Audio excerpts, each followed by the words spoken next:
Assalamualaikum warahmatullahi wabarakatuh. Perkenalkan, nama saya Isma Aulia. Dalam video kali ini saya akan menjelaskan mengenai menentukan segmen dan target pasar. Yang pertama, pengertian segmentasi pasar atau segmenting adalah suatu kegiatan yang membagi pasar ke dalam kelompok-kelompok pembeli yang berbeda berdasarkan perilaku, sikap, sifat, dan keadaan yang berbeda pula yang mungkin memerlukan produk atau bauran yang berbeda pula. Selanjutnya, 4 variabel utama untuk menentukan segmentasi pasar, yaitu yang pertama, segmentasi geografis yang dilakukan dengan cara membagi unit-unit geografis seperti provinsi, kabupaten, kota, ataupun negara. Saya mengambil contohnya yaitu seperti hotel-hotel di kota Garut ataupun di kota Jakarta. Itu memiliki konsumen yang berbeda. Di hotel-hotel Garut itu lebih didominasi oleh konsumen-konsumen atau para tamu yang sedang berwisata dan ingin melakukan perjalanan traveling, sehingga mereka membutuhkan hotel untuk tempat beristirahat. Sedangkan di kota Jakarta lebih banyak itu didominasi oleh para pekerja yang sedang melakukan perjalanan dinas untuk melakukan istirahatnya, sehingga konsumen di kota Garut dan Jakarta ini memiliki perbedaan tergantung kebutuhan konsumen masing-masing.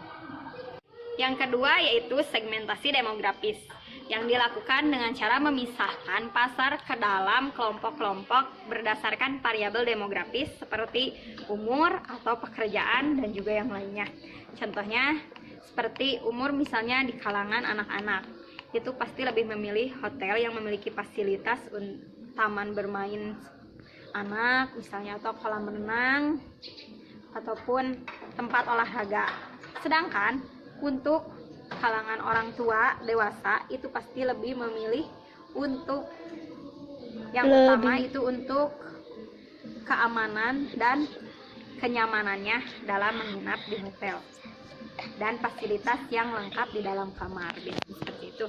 Dan untuk misalnya seperti sales kerja itu biasanya lebih memilih kamar-kamar yang single dan juga harga yang relatif lebih rendah. Yang ketiga, segmentasi psikografis itu dilakukan dengan cara membagi kelompok-kelompok ke dalam kelompok yang berlainan seperti kelas sosial ataupun ciri kepribadian lainnya. Contohnya seperti misalnya dari kalangan masyarakat kelas menengah ke atas itu biasanya lebih memilih hotel-hotel yang memiliki fasilitas yang lebih lengkap dan mewah, yaitu seperti hotel-hotel kelas berbintang 4, berbintang 5, ataupun lainnya. Sedangkan untuk kelas menengah ke bawah itu biasanya lebih memilih hotel-hotel dengan kelas melati ataupun seperti losmen ataupun lainnya yang memang kelas melati dan losmen itu kurang memiliki fasilitas yang lengkap dalam lingkungan hotelnya. Dan yang terakhir, yang keempat, yaitu segmentasi perilaku. Segmentasi ini dilakukan dengan cara membagi kelompok-kelompok ke dalam tingkat pengetahuan, sikap, ataupun yang lainnya. Selain dari yang sudah saya jelaskan barusan, terdapat juga peran segmentasi. Yang pertama yaitu segmentasi memungkinkan perusahaan untuk lebih fokus dalam mengalokasikan sumber dayanya.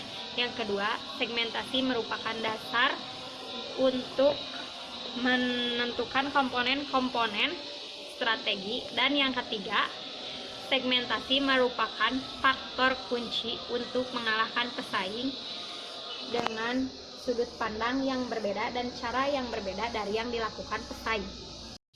Setelah kita melakukan segmen pasar, kita juga harus melakukan target pasar atau targeting. Targeting adalah membidik target market yang telah kita pilih dalam analisa segmentasi pasar.